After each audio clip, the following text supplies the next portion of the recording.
उत्तिष्ठ कौंतेय युद्धाय कृतनिश्चय हे तुझं कर्तव्य आहे. एका काळात मारल्यानंतर दुसरा काळ पुढे करायला कुठलेही शास्त्र सांगत नाही, कुठली संस्कृती सांगत नाही. भारतीय संस्कृती, सनातन संस्कृती ही सहिष्णू आहेत. याचा अर्थ असा नाही होत की आमच्यावर कोणी यावं, अन्याय करावा आणि आपण सहन करावं.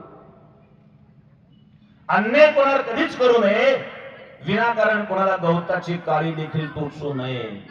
परंतु कोणी अन्याय करीत असेल तर ते का सहन करावं. अन्याय करणारा जेवढा दोषी असतो तेवढा अन्याय सहन करणारा सुद्धा दोषी असतो, लक्षात ठेवा. अर्जुन जेव्हा युद्धापासून परावृत्त झाला, युद्ध करायला तयार नव्हता, अर्जुनाने सांगितलं मी द्रोणाचार्य भीष्माचार्य सारख्यांना बाण मारू शकणार नाही. मी पार्थ द्रोणाचा केला जेणे धनुर्वेदू मदत दिला, ज्या द्रोणाचार्यांनी मला धनुर्विद्या शिकवली मी त्यांना बाण कसं मारू.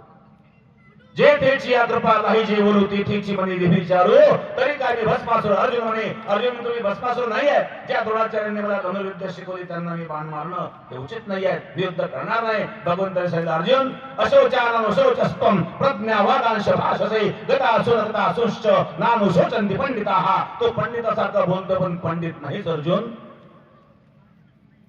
समोर कोण आहे हे महत्वाचं नाही आहे, ते कोणाच्या बाजूने उभे आहेत. द्रोणाचार्य गुरु असू द्या, बाप असू द्या, अन्यायाच्या बाजून जो असेल तो आपला शत्रू आहे आणि त्याला नष्ट करणं हे आपलं कर्तव्य आहे.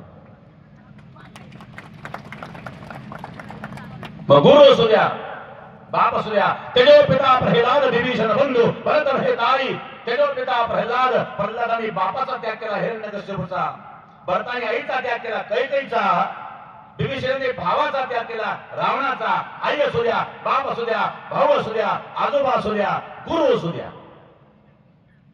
अन्यायाच्या बाजून जर तो लढत असेल तर त्याच्याशी लढणं हे आपलं कर्तव्य आहे, अशी गीता आम्हाला शिकवते. एका काळात मागे दुसरा काळ पुढे करायला शिकवित नाही. हे आहे नपुसकतेचं लक्षण. हे आम्हाला शालेय शिक्षणामध्ये शिकवले गेलं.